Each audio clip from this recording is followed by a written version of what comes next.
gentlemen, boys and girls, children of all ages.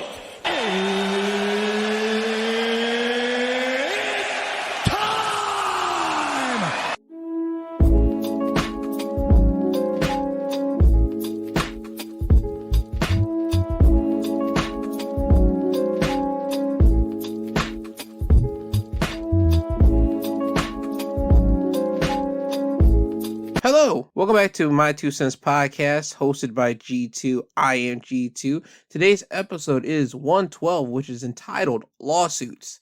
Yes, lawsuits. I am not getting sued, so let me make that perfectly clear. However, the topics that I will be talking about have to deal with lawsuits. But before I get into those, let me get into the national food days of the week. Today being February the 5th, it is World Nutella Day as well as Frozen Yogurt Day. February the 6th, it is Chopsticks Day. February 7th, it is Fettuccine Alfredo Day. February 8th, it is Potatoes Lovers Day, as well as Molasses Bar Day. Now, what does that mean? I have no idea. I just think it's meaning that you put molasses inside of a candy bar or something. I don't know. February the 9th, it is Bagel Day, as well as Pizza Day. February the 10th, it is Cream Cheese Brownie Day. And to finish it off, February the 11th, it is Peppermint Patty Day. Now, since we are in the beginning stages of Black History Month, first and foremost, happy Black History Month to everybody. I just want to get a couple grievances out. The big grievance is I'm tired of Black History Month being on February. To be honest with you, because February is the shortest month of the year. February has the Super Bowl happening. February has Valentine's Day happening. I just want to be honest. Black History Month should be on a different month because I just listed you the Super Bowl and Valentine's Day basically taking over February. Yeah, sure, Black History Month is supposed to be the big thing, but let's be honest, not many people are really going to be celebrating Black History Month the way that Black people should be celebrated in the American country, but it is what it is, and we just got to play within those rules until we all stand up and say, yo, give us a different month. But until then, happy Black History Month to everybody in the American country. Now, off to a couple of condolences this week. Hollywood has lost Cindy Williams. She's best known for playing Shirley on Laverne and Shirley. She died at the age of 75. Apparently, she died of a short illness that came from her children, Zach and Emily Hudson, as they provided that to CNN by a family spokesperson. So, Cindy Williams, she has passed away. Also, actress Melinda Dillon, who was a two-time Oscar nominee, best known for being in the movies A Christmas Story as the mother and being in Close Encounters of a Third Kind, has passed away, according to a cremation service that was in Long Beach, California. She was 83. Dillon died January the 9th, according to Neptune Society, the cremation provider. No cause of death was given, but her death became widely known on Friday. So love and light to both of these celebrities, families, and friends. And I wish everybody the best in this time of need and whatever they are going through at the moment. Now to get on to some news. The first thing I want to talk about is the U.S. shooting down the Chinese balloon that was hovering around a couple states in the U.S. As it was reported by the Associated Press, the U.S. military on Saturday shot down a suspected Chinese spy balloon off the Carolina coast on orders from President Joe Biden after it traversed sensitive military sites across North America. The latest flashpoint in tensions between Washington and Beijing. Biden wanted the balloon downed on Wednesday, but was advised that the best time for the operation would be when it was over water. U.S. officials said military officials determined that bringing it down over land from an altitude of 60,000 feet would pose an undue risk to people on the ground. So, all right, they finally got the balloon down. I believe that was a big thing. Everybody didn't understand why a Chinese balloon will be hovering over the United States. I believe that they said that China said they were trying to get some optics for the weather or whatever the crap it was. Listen here, I do not buy none of that. Do you hear me? I do not buy none of that. I think we are coming close to war times with China, to be honest with you. There's always been said that America's in debt with the Chinese government, and for some reason, for that balloon to really hover over the American states, the United States, and certain states, it just didn't make sense to me when I heard all of that. So again, ladies and gentlemen, America says we're in debt with China. I never believed it. I still don't believe it now, but just seeing that balloon from China coming over here, it just doesn't add up to me. But in due time, we'll probably see what type of retaliation will come about it. Hopefully, there will be no retaliations, but We shall see. But the big thing is the Chinese balloon has been shot down by the United States. Now onto some updates here from the Tyre Nicholas situation. 3 Memphis paramedics have been terminated over the response of the fatal beating and killing of Tyre Nicholas. The paramedics' names are Robert Long, Jermichael Sandridge, and Lieutenant Michelle Whittaker. They were found to have violated multiple department policies in their patient response to Tyre Nicholas on January the 7th. The Memphis Fire Department said in a statement, their actions or inactions on the scene that night do not meet the expectations of the Memphis Fire Department and are not reflective of the outstanding service the men and women of the Memphis Fire Department provide daily in our community, the department said. So those 3 are out of a job, as well as now it has been reported by TMZ. It was reported technically Friday. The white police officer that was involved in the first video when Mr. Nicholas got pulled over, he has now been fired. Preston Hemphill, the white Memphis police officer, was fired. The Memphis Police Department announced his firing in a Friday news dump and has not been criminally charged in connection with Mr. Nicholas' death. As I said before, in the first video, if you did watch it when Mr. Nicholas got pulled over and yanked out of his car, they are alleging that this was the white officer that tased Mr. Nicholas. So he has not been charged with anything as of right now at the time of this recording, but he has been released of his job. So I don't know what's going to come of this. I know that Ben Crump, he sent out in tweets that he doesn't know what took it so long for the Memphis officials to reveal Mr. Hemphill's identity, and that he was reportedly relieved of duty weeks ago, but not yet terminated or charged. That's a great question to ask, because we all knew about the 5 guys that caused the beating and killing of Mr. Nicholas. Well, the alleged killing, because they're going to constantly say allegedly until the 5 officers have been found guilty of killing Mr. Nicholas. So again, had to say allegedly here, but we all know the deal. It is a great question why it took them weeks to release this guy's name when we knew about the other 5 black officers, but to hell with it. Right is right, wrong is wrong. The black officers, they the one that put the beating on Mr. Nicholas, so I'm glad they got arrested and they're in jail right now. And, well, technically they're out on bond, but you get the drift. Hemphill, he got relieved, he got fired, so I'm glad he got fired, because, again, just looking at all those videos, it wasn't necessary. Mr. Nicholas still should be alive, and hopefully I'm willing to bet and safely guess that Mr. Nicholas' family should be suing, like, the Memphis Police Department because of this crap. Hopefully they will, but only time will tell. Now, moving away from Mr. Nicholas' situation, we have another situation where police happen to kill someone, but this time I would hold judgment on calling for justice, okay? And you'll understand my reasoning in a minute after I give you the story here. As it's come from NBC News, the title reads, Family of Double Amputee Killed by Police Call Police Encounter a Murder. The family of double amputee, who was gunned down by police in Southern California, took initial action Thursday to sue the city that employed the officers.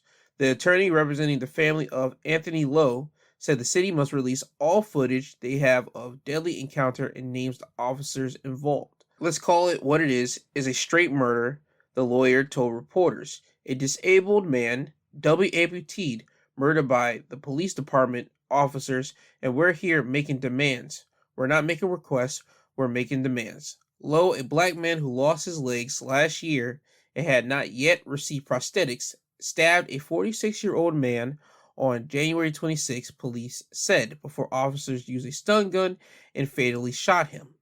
Grainy cell phone video posted on social media appears to show Lowe, whose legs were amputated at the knees, leaving the wheelchair behind and scrambling along the sidewalk, followed by officers with guns drawn. Ebonique Simon, the mother of Lowe's 15-year-old son, insisted Lowe did not pose a significant threat and should not have been shot. I just feel like they could have did something else, she said. You can tell he was in fear for his life. He had no legs. It could have been handled any other way. Simon said their son is struggling to grasp the horrific reality of Lowe's death. My son, he broke down yesterday, asking God, can he just get one more time with his dad, she said. The lawyer said he filed a notion of claim against the city of Huntington Park, a city of 53,000 just south of downtown Los Angeles, in a mandated precursor to any lawsuit. The city clerk of Huntington Park confirmed that action was filed on Thursday morning. Representatives for the mayor and city manager could not be immediately reached for comment on Thursday afternoon.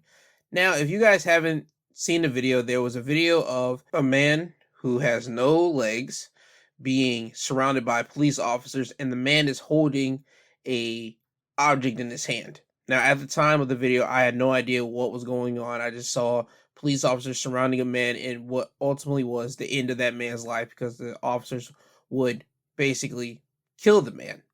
Now, it will pop up on my timeline. It popped up on my notification of news, so I looked into it more, and I thought, okay, so the police officers are going to get some type of situation where, okay, they're going to be asked to leave the workplace and all this type of stuff. We have another George Floyd. We have another innocent black man getting killed, right? I thought that until I started doing more digging, and then I saw the incident of what they're talking about, where Mr. Anthony Lowe happened to stab someone, and his victim would speak out Friday, as this comes from Fox 11. The victim's name is Ramiro. He asked Fox 11 to only be identified by his first name.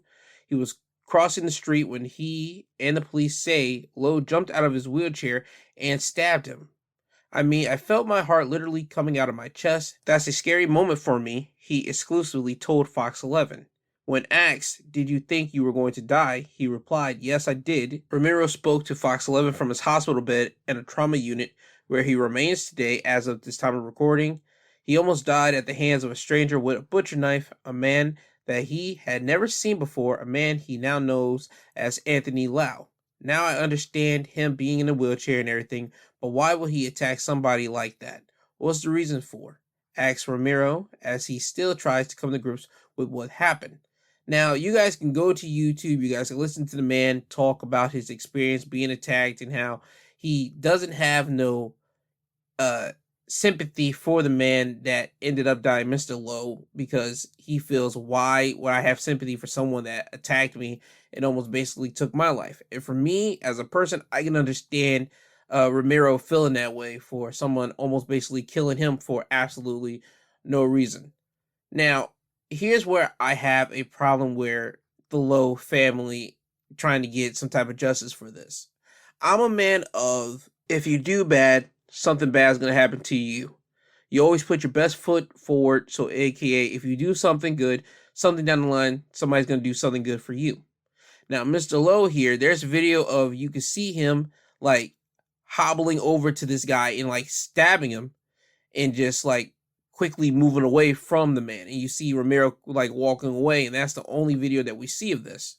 Next thing you know, there's video of Mr. Lowe being surrounded by police officers. I believe police officers were called upon him, and, well, we all know the rest of the story. Mr. Lowe is dead. I understand they used a stun gun on the man, on Mr. Lowe, and I will say this. I always say use a stun gun, do whatever you can, and all this type of stuff. And I always go with, if you have a gun and if somebody has a leg, shoot him in the leg, or always something like that, or shoot him with a stun gun first and then shoot him in the leg. I always go with that, because the leg, at least if you shoot him in the leg, guess what? You might hit something, but it's not too vital. Like if you hit him in the midsection or something like that, you know somebody's going to die if you hit him in the midsection. You hit him in a critical piece of their body in the midsection, or even in the stomach, they could die. At least the leg, you hit something in the leg, okay, they might at least lose a leg or something like that. Cool. They're still living, but they don't have that body part. Mr. Lowe had no legs here. So the only thing they could do is basically hit the man with a stun gun. They said that they did. I'm not saying that they did or didn't. I'm just going by what the cops have said. They got it with a stun gun, and apparently that didn't do the man no good. He still had the butcher knife in his hands, and what have you. And we all know what happened. Mr. Lowe ends up dying because of police shooting him. Again, if the man would have never ever stabbed another person, we would not be in this situation right now. This is not like a Mr. George Floyd situation. This isn't like a Tyre Nicholas situation. This isn't like every other incident where a cop has killed a black person for them doing absolutely nothing, or them minding their own business, or what have you. This man literally attacked somebody and he ends up dying later. And now we have the family asking for justice. Usually I'm always on the side of the family for this. This one, I really can't be. I can't. I'm sorry. I just can't. When you do something wrong and you happen to pay the consequences for it, my G, I don't know what to tell you. I do wish that the Lowe family could find some type of solace in there, knowing that their person has passed away. I really do, but I don't think they're going to win this one. I don't think they're going to win any of these things because it all comes back to basic human nature. You do something to somebody, something is bound to happen to you. If you do nothing to somebody and something happens to you, then you can cry out an injustice and everything else. But when you do something to somebody first, there's no way you can cry an injustice, my friend. There's no way we can do that. So again, my prayers go out to the Lowe family. My prayers go out to Mr. Ramiro and his family. I'm happy that he's living here and he's actually able to tell his story of him getting attacked and all this type of stuff. But I do hope the Lowe family can drop this. And if they do happen to see something on the cops' video of them not stunning the man or whatever the crap may have you, hey, they can get whatever type of money they can get. But for me and my own rationale thinking brain, I don't think they're going to get anything from this. But details will come out, and more than likely, I didn't see this story pop up on ABC, CBS, NBC, so expect this story to hit up these news publications this week. Now on to the next topic, as it's come from the Associated Press. Lawsuit can proceed against Kyle Rittenhouse. This is the kid that was in 2020. He went over to a different state and proceeded to shoot people. He was trying to, quote unquote, help police officers around that time, whatever the crap may have you. Anyway, as the article will read, a federal judge in Wisconsin ruled Wednesday that a wrongful death lawsuit filed by the father of a man shot and killed by Kyle Rittenhouse during the protests in 2020 can proceed against Rittenhouse, police officers, and others. The father of Anthony Huber, one of the two men shot and killed by Rittenhouse, filed a lawsuit in 2021 accusing the officers of allowing for a dangerous situation that violated his son's constitutional rights and resulted in his death. Anthony Huber's father, John Huber, also alleged that Rittenhouse, who was 17 at the time of the shootings, conspired with law enforcement to cause harm to protesters. John Huber is seeking unspecified damages from city officials, officers, and Rittenhouse. U.S. District Judge Lynn Adelman on Wednesday dismissed motions filed by Rittenhouse and the government defendants seeking to dismiss the civil rights lawsuit. And allowing the case against Rittenhouse and the others to proceed, the judge said that Anthony Huber's death could plausibly be regarded as having been proximately caused by actions of the governmental defendants. Rittenhouse attorney said in a phone interview that it's important to note the ruling doesn't address the merits of the case and only allows it to proceed to the next phase. While we respect the judge's decision, we do not believe there's any evidence of a conspiracy, and we are confident, just as Kenosha jury found, Kyle's actions that evening were not wrongful and were undertaken in self-defense, his attorney said. All right, cool. So Kyle Rittenhouse and police officers and others are still being sued for a man going over to another state and shooting up at the age of 17. Again, this still just boggles my mind here how we just let this guy run out. But again, we were dealing with two different court cases at the time. And I said at that time in 2021, late 2021, I said, which one do we want? Do we want Kyle Rittenhouse or we want the three other guys that killed Ahmaud Arbery? Which one do we want? And we got the three other guys. And Kyle Rittenhouse was able to go free about his day. Now we're going back, running it back with a wrongful death lawsuit. Now, what the father is going to get from this, again, it's unspecified damages, so it's more likely going to be money from this situation. But we shall see as time goes on. From my own personal opinion here, and this is just my opinion here, I feel that Kyle Rittenhouse should never have been traveled to a different state. I think that shouldn't have even been allowed. As soon as they saw a kid out there, quote unquote, trying to help out police officers, the police officers should have put that kid in the back of their police car and say, yo, get this kid out of here, or whatever the case may be. But Kyle Rittenhouse had that situation. He didn't get stopped by no police officers. They allowed this kid to do whatever he wanted to do, and this is the situation we're end up in now. So Kyle Rittenhouse, right now, he still has to ride this out with his attorneys and everything else.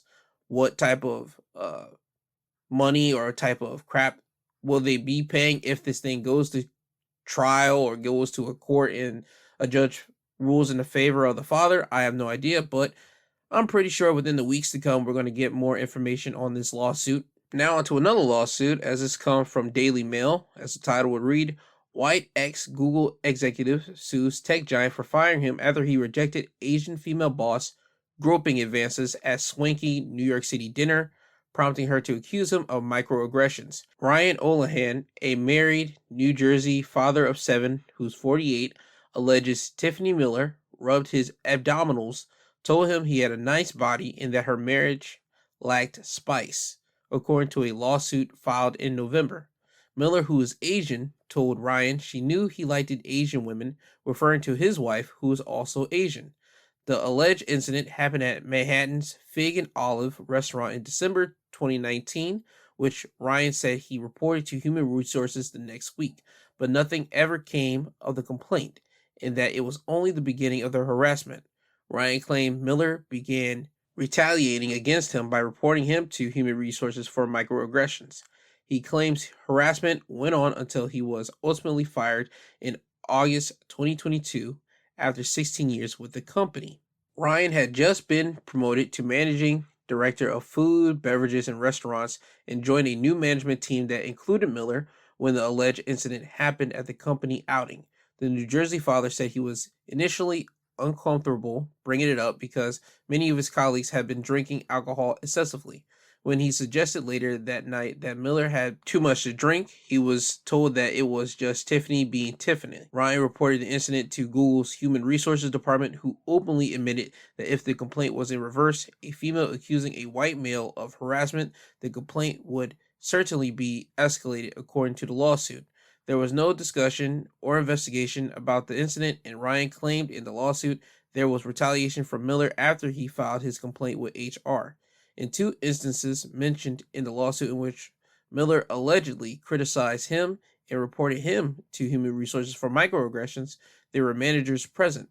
Google's Human Resources business partner, Jackie, I do not know how to say that last name, agreed that Miller was being petty in both instances and that there were no microaggressions from Ryan.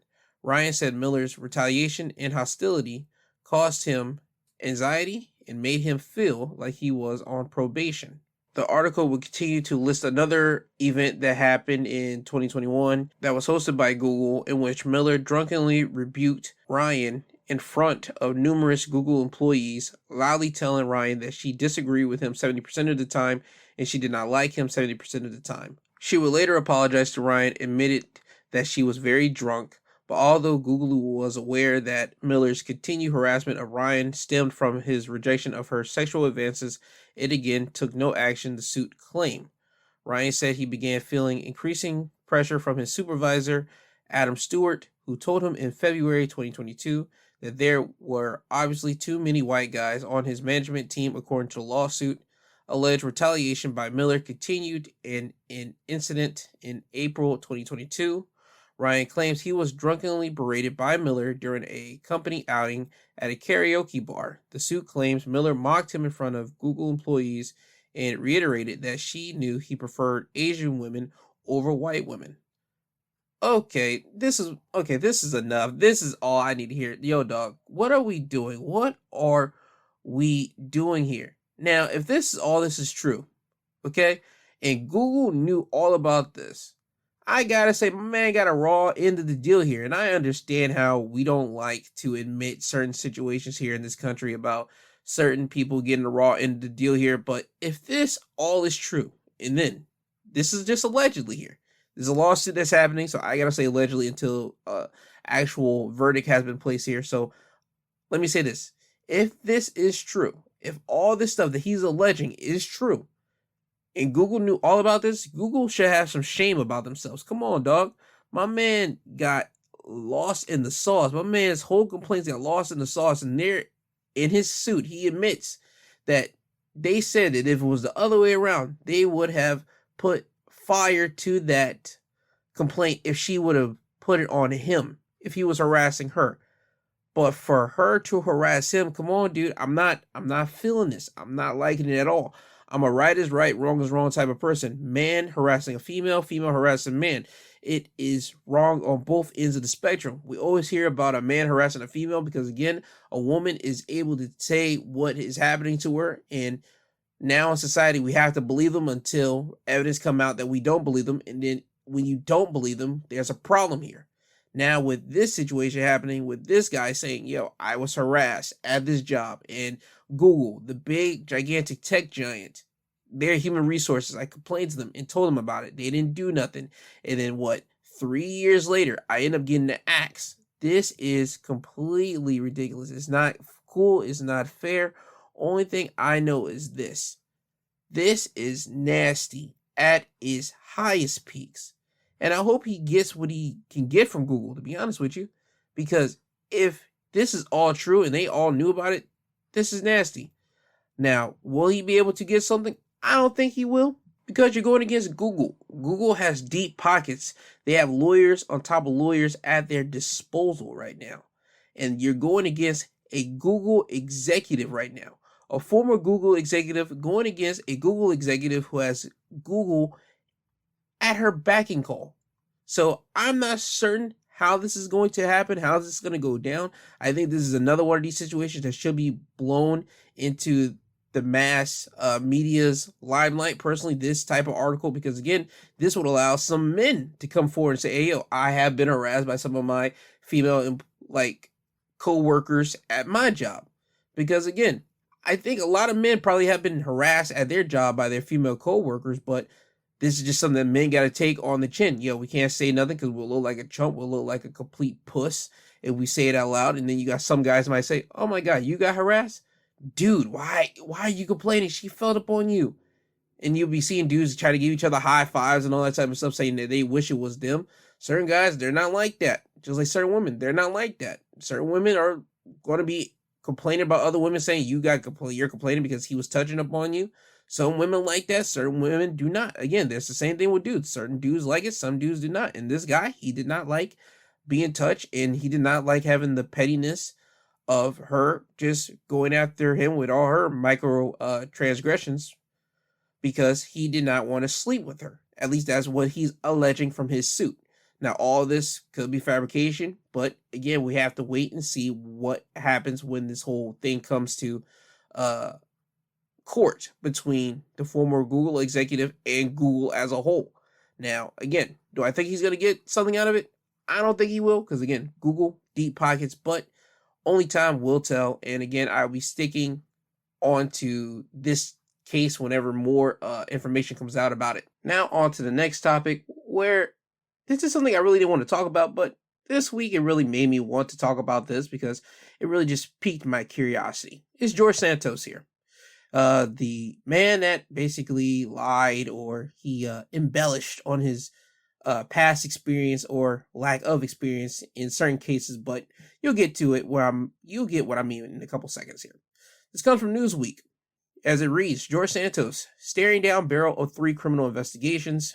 New York Republican Representative George Santos is facing 3 criminal investigations following numerous allegations made against him involving campaign fundings and lies about his background. On Wednesday, Politico reported that FBI had opened an investigation into allegations that Santos was involved in a GoFundMe campaign and took money that was raised for a disabled U.S. Navy veteran service dog. According to Politico, Richard Oshkoff, the U.S. Navy veteran, said that he was recently contacted by FBI agents working with the U.S. Attorney's Office in Brooklyn, New York, about claims that Santos helped set up a GoFundMe in 2016 to raise money for a surgery that Richard's service dog needed. However, Santos allegedly took the money that was raised, and Richard's dog died a few months later. In a tweet last month, George Santos responded to allegations about the GoFundMe scheme and said, "The reports that I would let a dog die is shocking and insane. My work in animal advocacy was the labor of love and hard work. Over the past 24 hours, I have received pictures of dogs I helped rescue throughout the years, along with supportive messages. These distractions won't stop me." The report on Wednesday came as Santos is facing 2 other investigations, as well as criticism from many of his colleagues. In December, Santos spoke to New York Post and admitted that he lied about several aspects of his past experiences, such as his college degree and his religious affiliations. I'm embarrassed and sorry for having embellished my resume, Santos said. I never claimed to be Jewish. I am Catholic. Because I learned my maternal family had a Jewish background, I said I was Jew-ish. Shortly after his interview with the New York Post, the Nassau County District Attorney's Office announced that it was launching an investigation into Santos' past, the numerous fabrications and inconsistency associated with the Congressman-elect Santos are nothing short of stunning, Nassau County's district attorney said in a statement sent to Newsweek. Okay, we go on more and more. This past Tuesday, Santos would announce that he has recused himself from 2 House committees. All right, let's get to it. George Santos. Allegedly, he's a liar. Allegedly, my man's a scammer. Allegedly, he's done everything and anything just to basically get himself ahead in the world of politics. Now, this is all alleged here, so I want to start with that. Now, if we're going off the alleged path here, I just want to say this right now. Politicians are always liars. Politicians might have the best of intentions at first when they first get into politics. Yeah, sure, fine. They want to do something for their local community, their local town, or whatever it may be. Or they want to do good for their own heritage and all that type of stuff. Great. Like I said, politicians, some of them, they have the greatest of intents when they start off in politics. However, when you keep going down that alley, you keep going down this road of a politician, there's one way or another you're going to end up doing something dirty. Whether it be doing something that you don't want to do, taking campaign money from people that you don't like, listening to your party that you're assigned to, because guess what? If you don't listen to them, you're going to lose your election that you're running against a different opponent, and you won't have the backing that you need. Keeping money from your campaign funds, all these different things that you're not supposed to do, or you're not ethically not supposed to do, you're going to end up doing because, well, guess what? That's just how politicians roll. So when I heard about George Santos, in December and January, all this type of stuff, I thought, okay, he was doing what every other politician has done. And again, this is all alleged here. We have no idea. The people that are in charge of this stuff that are going to be getting at George Santos and trying to grab as much evidence as they're trying to get, they're the only people that can prove this type of stuff. So for right now, until it has been proven, this is all allegedly. I want to make that perfectly clear here. George Santos, to me, is just like every other person alive. Think about it. Certain people, and as a matter of fact, there was a thing on YouTube, TikTok, Instagram. People saying, yo, lie on your resume. Lie. When you have a job interview, guess what? Just lie on the resume, because guess what? A lot of these workers or these companies that hire you, they don't like to even go through the background like that. They won't call these people up like that. And if they do, you can all easily put your best friend or whoever's name or number into there, and they can just call it up, and your friend can act like the person that you put it on to. Let's be honest here. I have seen that on all these platforms, and people talk about how they got into their certain job because they lied on a resume. And I always thought, you're an idiot for putting that on social media. Why would you put out that you lied on a resume? You keep that, you bury that, you say nothing about it. But hey, to each his own. Now, for you to get caught in a lie like George Santos did, and he even admitted that he, embellished on his past experiences. Let's keep it honest. People are going to do that every which way in the world because people want a job. That's just what it is. But it's funny to me how all this stuff comes out once he wins his election or whatever he was running for in New York City.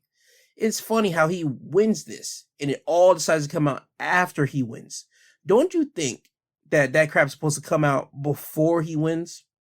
In the contest, in this election, or in this situation that he was running for, when it's him versus his opposition, don't you think in a campaign season like that, you would see the opposition pull out all of your opponent's past deeds, all the stuff that they've done in the past that might be fabrication, or all this other crap that they quote unquote have done, and they've never ever done. You usually see about that or you hear about that during the campaign season, not after the campaign season, after the person has already won. You always hear about that before it. But for some reason, George Santos happened literally after. Hey, it is what it is. I just feel that it should have happened before because that would have at least gave the people an idea of who they're voting for. But hey, again, to each his own. I find it incredibly funny how after it all comes out, my man was holding steadfast, saying, I'm not going to get stepped down. I'm not going to do nothing after all this pieces of information all comes out. But what really got everybody's goat going was the GoFundMe for a dog, a service member's dog. Now, I have spoken to many of retired service members during my time of research, and I never asked them about any type of companion dog. So I just want to make that perfectly clear before I say anything here. But when I speak to retired veterans, you see them in some form. Some of them are in good form. Some of them are in tragic, horrible form. I mean, you just get your pick of the bunch here.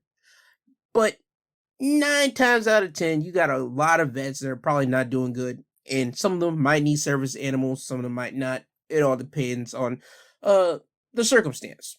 But in general, when you see veterans, you don't see them ever in any type of good limelight. They're always messing around from PTSD, or they have amputations, or they're not just in a good state in general. But the government doesn't pay attention to them like that. Yes, you have the wounded veterans, the Wounded Warrior Project. Sorry, that's the correct name. The Wounded Warrior Project, and some other things that you could just give away money to. But I still wonder, is the money ever really going to them? But getting back on track here, the veteran in the situation, he wasn't the situation of why George Santos is now being really put into the limelight and how investigations are really flashing onto him. It's all because of his service dog. That really stunned me. Not really too much, because I know this country's history and how people in this country adore their pets. So it didn't stun me like that, but it just took me aback for a brief moment, and then it snapped me back into reality. Oh yeah, I forgot. Humans are literally second place to animals on this country, if I'm going to be honest with you. I'm not sure how it is in other countries, but I know in this country, America love their pets. They love their pets more than they love any other human. That's just what it is. And for George Santos to be took down because of that GoFundMe, it is just hilarious to me. And again, allegedly, it's just hilarious to me how he's being took down because of that. Now, it might be true, it might not be. I'm just waiting for all that stuff to come out. And if that is true, that he took part in that whole GoFundMe campaign, hey, lock him up, get him out of here. Do what you got to do and get him out of here for all the other past stuff that he did do. Do that, fine, whatever. I'm just saying, I want everybody to really pay attention. The media and everything else didn't really care about the veteran himself. No, they cared about his service animal. That was the person. That was the big thing. That was the big shining light on everything that George Santos has done. They're nailing him really off of the GoFundMe campaign for the veteran's service dog that happened to pass away. All because of a dog, John Wick style. You understand? So again, just pay attention to that. Humans in this country, second rate, because animals are number one. It is what it is. I just want people to know that in this country, especially if you're from out of this country, you happen to listen to this pod, just know when you come to America, animals are number one, humans are number two. Now off to another alleged scammer, as this comes from TMZ. 19-year-old TikToker arrested for running GoFundMe scam over fake cancer diagnosis. A 19-year-old has been arrested and booked in Iowa for what cops say was a phony charity scam that raised in tens of thousands, all from people who believed she had cancer. The Eldridge Police Department rang up Madison Russo on a first-degree theft charge this week, which carries a maximum sentence of up to 10 years in prison if convicted. She was arrested on January 23rd, but has since bonded out and is due back in court on March the 2nd. Cops allege Russo lied about 3 different diagnoses that she publicly been touting for at least a year, including leukemia, pancreatic cancer, and a tumor the size of a football. Throughout much of 2022, Russo went viral on TikTok while documenting her health journey, which the authorities are now saying was completely made up, and which entered criminal territory after she raised upwards of $37,000 on GoFundMe from 439 donors. Court documents reportedly lay out what police say they found at Russo's apartment. They allege they discovered a wig, pills for nausea in a relative's name, and more. In other words, they're claiming these were all props. In addition, Eldridge Police Department says they subpoenaed Russo's medical records and allege she's never been diagnosed with cancer at any nearby hospitals. The cops say she got on their radar after people wrote in saying some of what they saw on social media seemed fishy. Organizations that Russo had allegedly affiliated with during this time when she was presenting herself as a poster child for cancer awareness are now distancing themselves. She hasn't addressed the matter publicly. A TikTok account attributed to her has been scrubbed. Okay, so what's the chick's name here again? Oh, yes, Madison Russo. So she might be an alleged scammer here for saying that she had like 3 different diagnoses for cancer and a tumor and everything else. Listen here, ladies and gentlemen, this is scum. I'm just going to be honest with you. She's 19 years old. So again, this is all a legend until it's all been proven. But again, this is all complete nastiness if this thing is legit real. This is disgusting. You're going to be saying that, yo, you got cancer, and there's legit people out here that has cancer that don't even wish to have cancer. They have cancer, dying of cancer. And you're saying that you have cancer and you don't? Come on, dog. What are we doing here? What are we doing? You're 19. Go out there and go do something with your life. Don't go out there and try to fake that you got cancer if this is true. Remember, this is all alleged here. So we all have to wait until the court process has been done and everything else. But off of what has been presented so far out there, dude, this is nasty. Come on.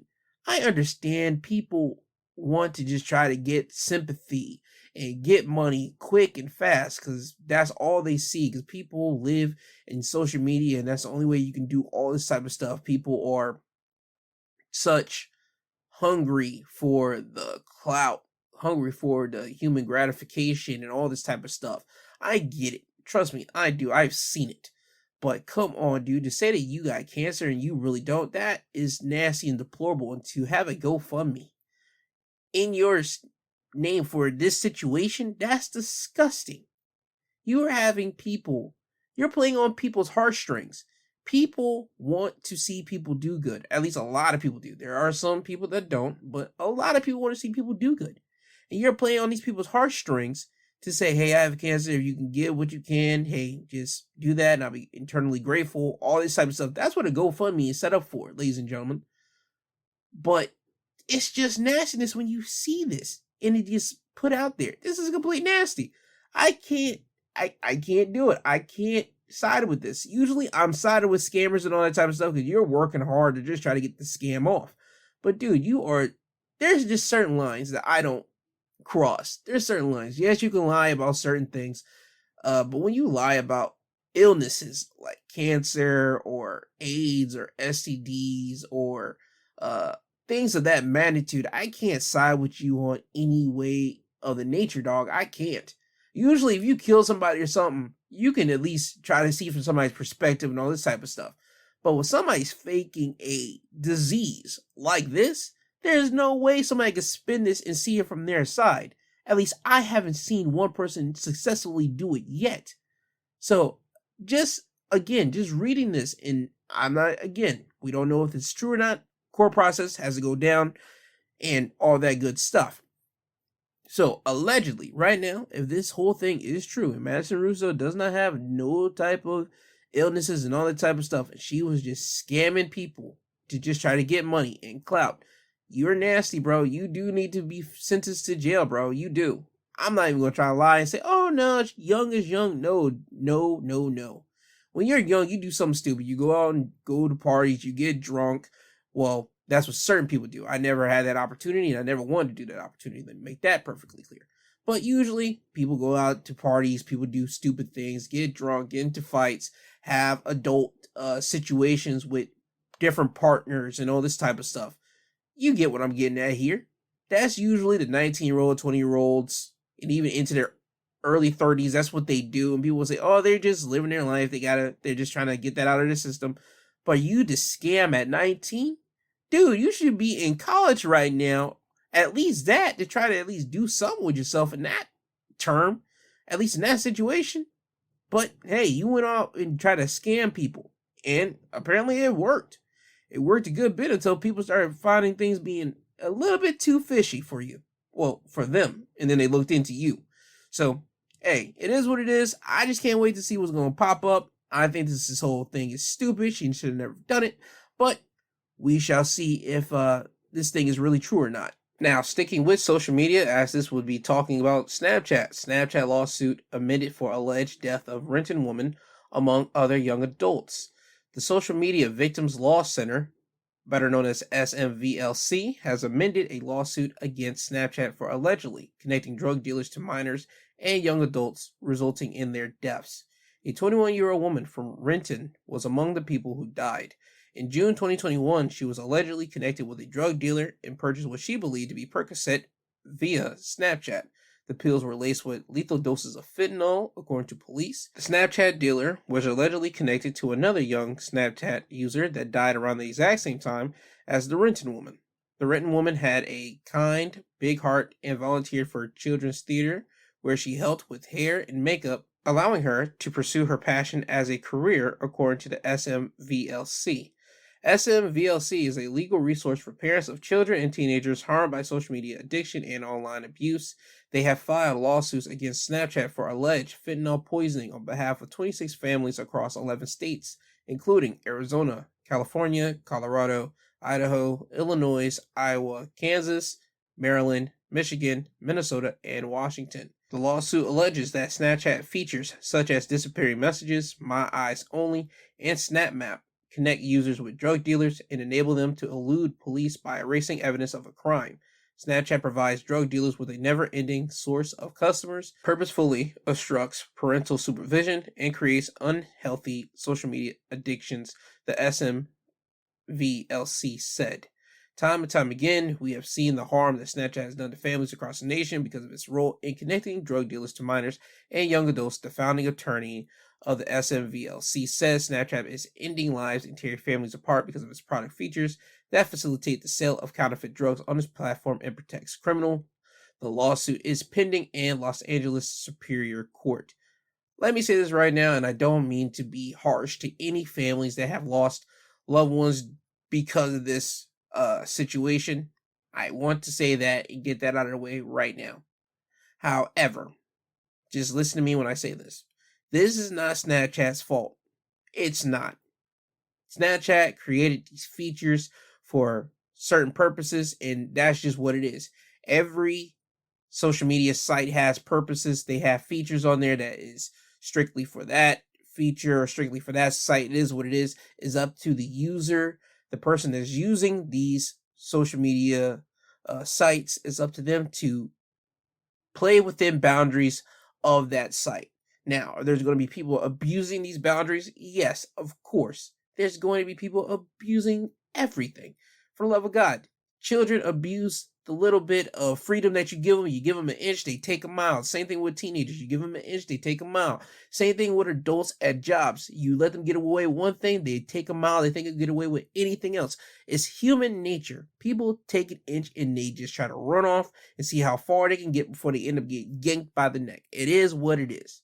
Now, for the lawsuit to allege that this is Snapchat's fault because they are helping drug dealers basically be eluded away from police because they are erasing evidence of a crime. Listen, that's Snapchat's features. You got to have the police talk to Snapchat and basically try to do everything that they can do.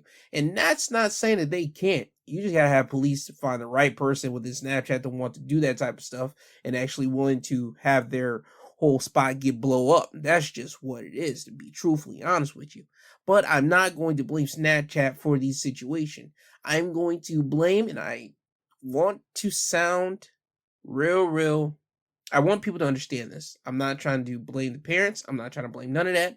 I just want them to understand I have to blame the people that are out there looking for drugs on these social media sites. I have to.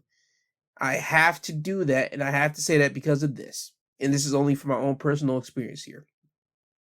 I just got on Snapchat, probably a couple months ago, because I had to work on a project for my last semester of schooling that I was doing. And that's how all the people would communicate with. They communicated on Snapchat. Me, I was completely a Dutz idiot to Snapchat. I knew nothing about Snapchat. I always heard people talking about it and saw people using it. Was astounded by how quick somebody's whole eyes and whole brain could quickly just pop off to one person's thing and then quickly go to another and quickly do another and then pop on and snap a photo and then quickly do all that type of stuff. Dude, I was completely astounded by all that, seeing people do that on Snapchat. I was astounded. And again, Snapchat's not my cup of tea. Twitter is and Instagram is. I get all my news, I get all my stuff from Twitter, and I just look at people photos and people do stupid stuff on Instagram. That's my cup of tea, that's my pace. So I want to make that clear too. But I saw people do that type of stuff, and I was a novice on Snapchat. Long story less long, I'm figuring out a way how to move Snapchat. I only participate and conversate with people in my group, but then a mysterious person wants to add me as a friend. And I say, okay, cool, I'll do it. Fine, whatever. Get the person added as a friend, and they message me out of the blue. Hey, I say hello. They message me back something else, and I said something else. And then it gets quickly turned into, do you want to see nude photos of me? And I'm like, you shouldn't be texting that to someone that you do not know. Again, me being wholesome, me being trying to be helpful and all this type of stuff, but they still send that the nude photo, the nude videos, all this type of stuff. Come to find out, it's a bot because they want you to get on some adult contemporary site. It is what it is on that, all right? Okay, fast forward, probably about a week later, another unknown name pops up on me. Again, me being naive, I think, okay, it surely can't be another one. Again, it happens again. All right, now I'm like, all right, this is all nothing but bots and everything. And then one time, a complete normal name pops up. I'm thinking, okay, normal name. It doesn't look robotic. I add the name, and long story less long, it ends up being a night worker or a person of the night asking, do I want to pay for sexual favors? I say, nah, I'm good. I'm not that type of person. I'm good. See what I'm saying here? These social media sites, they're going to hit you with things that you're not, that if you're not brought up in the right way, you don't know how to counteract certain things. I was brought up in a way that, hey, yo, listen, you stay within your boundaries of what you're comfortable with. If you're not comfortable, you say something. Don't try to hesitate. Say something if you're not comfortable. And I quickly did in every single one of these situations. Yo, dog, I quickly shut it down, or I quickly de-escalated and backed out. That's me.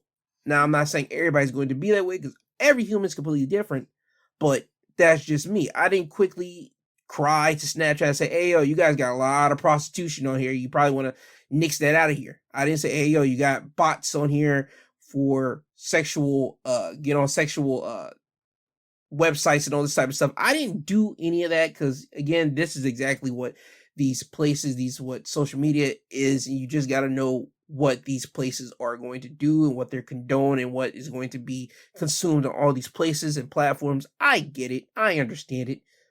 And I think people that are younger than me, that was raised with technology at their fingertips, they know that too. Whether they're at the age of 16, 17, 18, 19, they know what these social media sites consist of. They know that. I'm not going to play these kids as dumb. They're smarter than what I was at the age of 16 at that time. I want to say that off top right now, and I mean that. They are smarter than what I was at the age of 16 at that time of any type of social media. If I had that as much advantage of social media as they did at the age of 4, 5, 6, 7. You understand? But now they're at the age of 16, they should know how to work social media all around the board. They know how to avoid, dodge, they know how to hide stuff away from their parents and all this type of stuff. They know what they're doing. And for them to ask for drugs on social media, that was not a smart thing. Now, I think parents need to come into the fact, again, I've said this before and I'll say it multiple times. I think parents need to look at their kids' social media. They need to look into what they're doing. They need to look into who they're talking to. They need to look into these situations so they know what type of path their kid is on and so that their kid will not end up like these kids did. I say kids because even though they were 21 or even 20 or 18 or whatever, they're still kids because in the world, they're kids. They're not adults, they're adults, but they're not in the mentality and mindset of an adult like that. Let's just be honest. 18, 19, 20, 21, you're still a kid in the world of eyes. That's just going to be truthful and honest. That's just the mindset of the world. You're still a kid. But you get my drift here.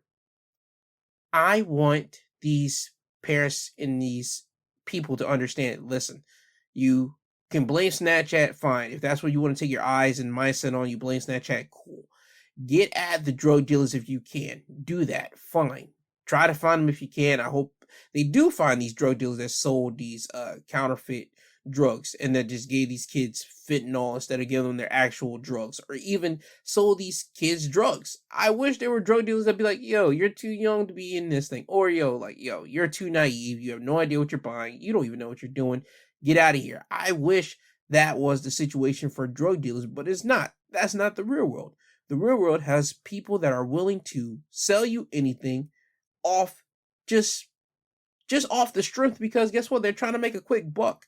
Shoot, Christmas time, there were people selling fake PS5s. They said there's a PS5, but there's nothing but a box. Or inside the box, there's another console, but not a PS5. It's everything under the sun. There are counterfeiters and everything else out here. But for this situation alone, I hope they're actually able to keep and get the drug dealers. I do. I truly do. But I want parents to understand this is not Snapchat's fault. This situation right here was not Snapchat's fault. Not at all. I can't blame Snapchat for it. I can't do nothing for it but say, you know what, I side with Snapchat. This ain't our fault on this one. Hopefully, this stuff will get situated and they'll catch the drug dealers that sold the counterfeit Percocet, but only time will tell, and that's only if Snapchat is able to say, yo, I'll help you guys. I'll help you find out the people that were selling these drugs to your kids. But only time will tell, when we will see as the following weeks will come.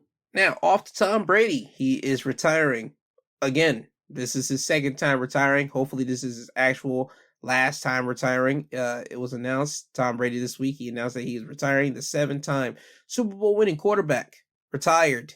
And you know what? I'm glad he's retiring, if he actually stays retired this time. Unlike last year, whenever they said Tom Brady was stepping back from football, he was kind of retiring here and there, but he ends up popping back. I'm not retiring. But now he's retiring. Congrats to Tom. He's worked long, he's worked hard, but I cannot, and I mean this, I cannot seem to get the ending of Avengers Endgame out of my head when I thought about this. Scratch that. It isn't Endgame, it's Infinity Wars. It was when Thanos has finally did what he was supposed to do. He snapped his fingers, he ends up making the world balance, and then my man goes off into purgatory. And you see Thanos with young Gamora. And young Gamora asks Thanos, did you do it? And Thanos says, yes. And she asks Thanos, what did it cost you? And Thanos' words was, everything. And the significance of that scene, to me, with this Tom Brady situation, is real poignant, because Tom Brady last year was supposed to be done with football and everything else. And last year, around that time, what did he have? He had his wife and his kids all under one household. Then, months later, Tom Brady pops back up. He's not retired. He's going to play football again. Everybody was wondering, okay, why is he playing football again? Certain football analysts were happy that he was back and say, I knew Tom Brady wasn't going to retire, blah, blah, blah. But then, as months would go by, his wife ends up throwing things out there to the media, or people of the family will throw things out to the media, whatever the crap it may have you. Long story less long, Tom Brady and Giselle ends up getting a divorce, and we all come to find out because There was irreconcilable differences because we all think Giselle wanted Tom Brady home, because what is there for Tom Brady to do? You're the greatest of all time. People are going to call you that. People see you as that. You have the most Super Bowl wins. Like, come on, dog. There's no more for you to do. Why are you still playing football? But Tom Brady wanted to go out his own way. Just like Thanos wanted to do things his own way, and it cost Thanos. The most important thing to him was his daughter Gamora. And just like Tom Brady, what did it cost him? It cost him his marriage to his wife. Now, it's not to say that Tom Brady and his wife might not ever get back together, because that is a complete lie. We don't know how the future goes. I'm just saying that Tom Brady now saying that he has retired after losing his wife in his marriage is just reminding me of that Thanos scene with Gamora. It's so poignant and so significant for me. People might see the comparisons after hearing this. They might not. But just for me, Tom Brady retiring just reminds me of Thanos finally achieving what he achieved. But congrats to Tom Brady. Now he might become a analyst. They say that he has a job lined up for him on Fox News. Well, not Fox News, Fox Sports, as a lead NFL analyst for 10 years for a $375 million contract. I don't know if that's true or not, but if it is, congrats. Go get that money, Tom. And hopefully you might end up back with your wife, and then your kids and your wife, and you can have an actual good life, the life that you were supposed to have after you retired the first time. But only time will tell. But in the end, congrats, Tom Brady. I hope you have a good retirement. Now, before I get you guys out of here, one quick detail. Again, it is Valentine's Day, February 14th. Today is February the 5th. Ladies and gentlemen, you guys only have, 9 days to get it done. Find your flowers, find your teddy bears, find your chocolates, find your jewelry, or find something that you know that your partner, your wife, your spouse, whatever you are calling your relationship, whatever your partner likes or you think is sweet that they might enjoy, do it or buy it. That's all I can tell you. Or make it. If you are artsy and creative, write them a poem, make them dinner. Just do any little thing to show them that you actually do love them on the day of Valentine's Day. Do that. Again, you got 9 days. I lacked on telling you guys that last week. So I'm here to remind you guys, 9 days, get it done, because you do not want to have an angry, pissed off partner or spouse or partner mad at you on the day that's designated specifically for love that you're supposed to show to one another. So 9 days, get it done. Now, with that all being said, I want to say thank you to Apple Podcasts, Google Podcasts, Podbean, Audible, all the podcast sites that I'm on, because without them, I wouldn't be able to put this podcast out so you, the listeners, can enjoy it. And I also want to thank you guys, the listeners, the downloaders, because without you guys, I'll just be one guy basically yelling and talking into a void, and that's no good. Because I want people to enjoy the podcast. I want people to get some type of knowledge or get some type of enjoyment. I want this to be a talking piece for certain families, or just cooler talk at a workplace. You can bring some topics that you guys heard from here and talk about it amongst your workers, co-workers, your friends, your family, all that type of stuff. This is basically what this podcast is all about. One guy's opinion, just airing it out to the rest of the world. So again, I want to thank you guys, the downloaders. So always remember, I love you, I love you, I love you. I love you, I love you, I love you. I love you guys. I thank you. This is not a gimmick. This is literally all truth. I do love every single one of you guys for downloading it, and I do appreciate you guys. Trust me, you guys do not know how much I truly appreciate it. Also, for people that like professional wrestling, because they know that I talk about it on Saturdays, last night was NXT's Vengeance Day, and I have the review up right now, so if you want to listen to that, you can download that episode, listen to it too. But if you don't, I'm cool with that too. Always remember, I have episodes ready for Saturday and Sunday every single week, so there you go.